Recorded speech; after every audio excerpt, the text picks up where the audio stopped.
Bueno, este es el tutorial de la introducción de la canción Vuelve de Alex Campos de la producción de Roche de Amor. Pues está muy fácil. Eh, Necesitamos un capotraste o un transportador en el cuarto traste, porque la canción, la intro y las estrofas están en los acordes do sostenido menor y sol sostenido menor. Entonces, para hacer acordes naturales necesitamos el capotraste aquí en el cuarto, para hacer la menor y mi menor. La introducción es fácil.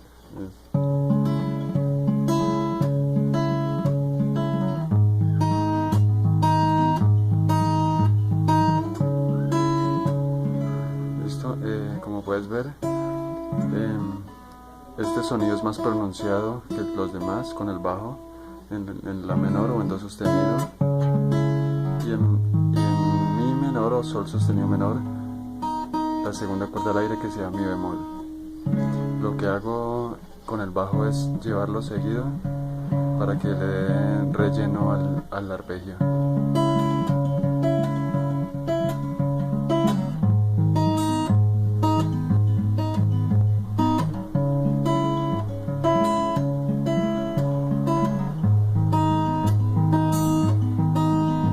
¿Listo?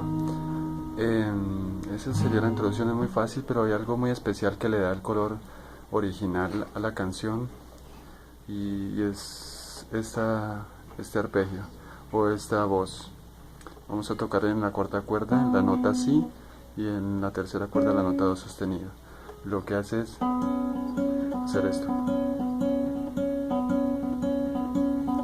Cuando tocamos la menor o do sostenido menor, mientras tocamos en los tiempos de la menor o do sostenido menor, hacemos esto. Y en el tiempo de mi menor o sol sostenido menor hacemos do sostenido y la cuerda al aire, la segunda, que sería mi bemol. Entonces con la sería,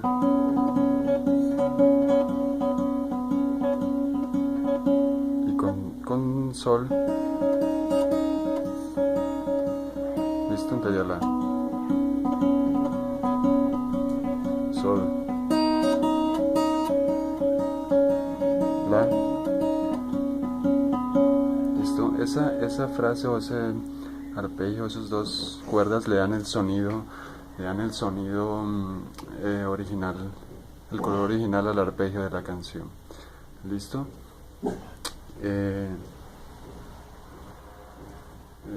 Esto es por ahora en este tutorial. En otro video voy a tocar la canción para que puedan ver los acordes y quede completa. Listo. Nos vemos en el próximo.